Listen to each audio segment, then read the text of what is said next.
নমস্কার সবাইকে। তো এখন চারিদিকে একটাই খবর যে বাংলাদেশে এখন স্বাধীন হয়েছে। বাংলাদেশ নাকি এখন স্বাধীন হয়েছে, মানে 71 সালে যে বাংলাদেশটা স্বাধীন হয়েছিল সেটা নাকি স্বাধীনতা না, সেটা স্বাধীনতা ছিল না। তো চলো আগে ছোট্ট একটা ভিডিও দেখাই তোমাদেরকে, তারা স্বাধীনতার বিষয়ে কি বলছে। চলো সেটা তোমাদেরকে আগে দেখিয়ে নিই। এখন ফাইনালি স্বাধীন হয়েছে বাংলাদেশ। আমাদের সোনার বাংলাদেশ স্বাধীনতাই দেখে বলে সবার জন্য সমান। আজকে আমাদের আশা পূর্ণ হয়েছে। অনেক ভালো, এত ভালো যে আমি আসলে ভাষায় প্রকাশ করতে পারতেছি না। এই অনুভূতিটা আমার কখনোই হয় নাই। আমাদের কোনো বাক স্বাধীনতা ছিল না, আমাদের প্রেসের কোনো স্বাধীনতা ছিল না। এখন থেকে আমরা সবাই মুক্ত। বাংলাদেশ স্বাধীন, এই স্বাধীন একটা দেশ বাংলাদেশ। আজকে থেকে সবাই স্বাধীনভাবে চলাচল করবে, সবাই মুক্ত, কোনো বাধা নাই, কোনো বাধা নাই, কোনো বাধা। তো তোমরা তো শুনে নিলে যে তারা নিজেকে বলছে আমরা এখন স্বাধীন হয়েছি, এখন আমরা মুক্ত, আমরা সবাই মুক্ত। তো চলো 71 সালে যিনি স্বাধীনতা নিয়ে এসেছিলেন তার পরিণতি কী হয়েছে সেটাও তোমাদেরকে একবার দেখাই। তো সেটাও তোমরা একবার দেখে নাও।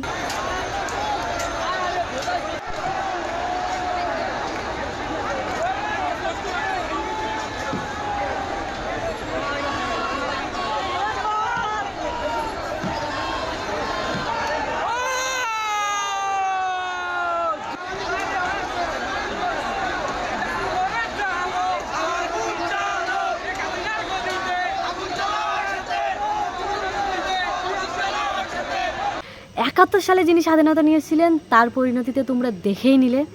তো চলো তোমাদেরকে আর একটা ভিডিও দেখাই আমি, যেখানে ওরা এই স্বাধীনতাটাই চেয়েছিল। এই স্বাধীনতাটা ছিল না বলেই তারা স্বাধীন ছিল না। তো চলো আরেকটা ছোট্ট ভিডিও তোমাদেরকে দেখাই যে এই স্বাধীনতাটাই ওরা চেয়েছিল, সেই জন্যই ওরা আজকে স্বাধীন। চলো দেখে নাও। এটা পাইছি একটা বিশ্ববিদ্যালয়ের জ্যাকেট পাইছি।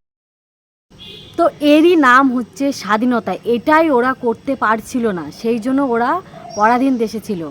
এটা এখন করতে পারছে, সেই জন্য ওরা স্বাধীন। গণভবন থেকে মানে কি নিচ্ছে না, এমন কিছু আছে যেটা আমি দেখাতে পারলাম না তোমাদেরকে, কারণ আমার নিজেরই লজ্জা লাগছে, যেগুলো দেখলে আমার নিজের লজ্জা করছে, সেই জন্য আমি তোমাদেরকে সেইগুলোও দেখালাম না। তো এটাই বলে স্বাধীন। কারণ যখন ছাত্রদের আন্দোলন হয়েছিল তখনও আমার মনে হয়েছিল যে না, এটা ঠিক হচ্ছে, ছাত্রদের প্রতি অন্যায় করা হয়েছে, ছাত্রদের সুবিচার পাওয়া উচিত, শেখ হাসিনা অন্যায় করছেন, তখন আমার মনে হয়েছিল। তারপরে যখন সেটা মানে সাধারণ মানুষ মানে এমনভাবে সেটাকে ব্যবহার করলো, ওটা ছাত্র আন্দোলন আর নেই, ওটা এখন ছাত্র আন্দোলন বলা চলে না, ওটা এখন মানে এত অত্যাচার। এখন তো হাসিনা তো দেশ ছেড়ে পালিয়ে গেছে, ওনার তো এখন নেই বাংলাদেশে।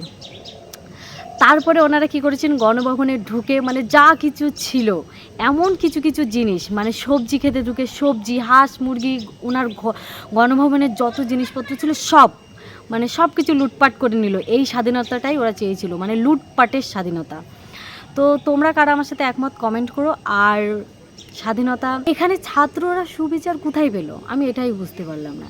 শেখ হাসিনা অন্যায় করেছিল, তাকে শাস্তি দেওয়া হয়েছে, ঠিক আছে, কিন্তু 71 সালে যিনি স্বাধীনতা নিয়েছিলেন ওনার কি অপরাধ ছিল যে ওনার সাথে এই ব্যবহারটা করা হলো? আমি এটাই বুঝলাম না, উনি কি অপরাধ করেছিল? ওনার সাথে এই ব্যবহারটা না করলেও হতো, সামান্য তো একটা মূর্তি, সেটাকে নিয়ে ভাঙচুর গেল।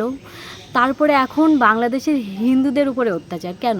এই স্বাধীনতাটার কি দরকার ছিল? বাংলাদেশের হিন্দুরা কি অন্যায় করেছে? তাদের ঘরে আগুন ধরে দেওয়া হচ্ছে, মন্দির পুড়িয়ে দেওয়া হচ্ছে, ঠাকুর ভেঙে চুরে দেওয়া হচ্ছে, কেন? এটা কেন হচ্ছে? এই স্বাধীনতাটাই কি সবাই চেয়েছে?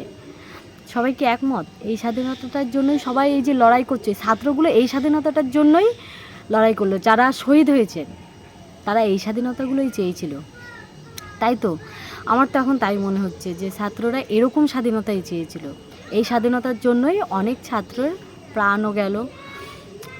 তো এই স্বাধীনতাটাই আসল স্বাধীনতা। আর 71 সালে যে স্বাধীনতাটা হয়েছিল ওটা স্বাধীনতা নয়, ওই স্বাধীনতাতে বাংলাদেশের লোক এতদিন ঠিকঠাকভাবে ছিল না। এই যে হিন্দুদের উপর অত্যাচার করা হচ্ছে, কেন করা হচ্ছে? ওনাদের কি অপরাধ? এতে ওনাদের কি দোষ? ওনাদের মন্দির পুড়িয়ে দেওয়ার কি দরকার? ঠাকুরগুলো ভেঙে ফেলার কি দরকার আছে? কেন? ওরা কি অপরাধ করেছে যে ওরা ওই স্বাধীনতায় ভালোভাবে থাকতে পারবে না? তাহলে কেমন স্বাধীনতা পেল বাংলাদেশ? এটা কোন স্বাধীনতা পেল বাংলাদেশ যে এখন সবার ঘরে আগুন ধরছে, মন্দিরে আগুন ধরছে, মূর্তি ভাঙা হচ্ছে? এগুলো কোন স্বাধীনতা? এমনকি যেখানে শেখ মুজিবের ছবি রয়েছে সেটা তো ভেঙে ফেলা যাচ্ছে না, সেখানে সবাই কি করছে, গিয়ে হিসু করে দিচ্ছে, মানে শেখ মুজিবের ছবিতে গিয়ে হিসু করে দিচ্ছে। এটা কি শিক্ষিতদের কাজ? এটা কি সত্যি মানে যারা এই কাজগুলো করছে তারা নিজেদেরকে শিক্ষিত বলে মনে করছে? তারা সত্যিই শিক্ষিত? আমার তো মনে হয় না। যারা সত্যি প্রকৃত শিক্ষিত যদি ওরা হতো তাহলে এই ব্যবহারটা নিশ্চয়ই হতো না। এই ব্যবহারটা কোনো শিক্ষিত লোকের কাজ হতে পারে না। তো এত সব কিছু দেখার পরে এখন আমি শুধু আমার মতামত তো বলতে পারি। তো এত সব কিছু যখন হচ্ছে, মুজিবরকে যখন কেউ সহ্যই করতে পারছে না, তার মূর্তি, তার ছবি, কোনো কিছুই যখন আর কারোর দরকার নেই, তখন আমি যতদূর জানি বাংলাদেশের টাকাতেও শেখ মুজিবের ছবি আছে। তো সেটা এই মুহূর্তে বয়কট করা উচিত। আর একটা খুব বিখ্যাত গান, আমার সোনার বাংলা আমি তোমায় ভালোবাসি, এই গানটা কারোর মুখে আর না আনাই উচিত। কারণ যার জন্য এই গানটা হয়েছিল তাকেই তো বয়কট করা হয়েছে, সেই জন্য এই গানটাকেও বয়কট করা উচিত। এখন আর আমার সোনার বাংলা আমি তোমায় ভালোবাসি এটা নেই। এখন এই বাংলাকে আর কেউ ভালোবাসে না, এখন সব লুটপাটে ব্যস্ত হয়ে গিয়েছে। তো তোমাদের কি মতামত সেটা তোমরা কমেন্ট করে জানিও।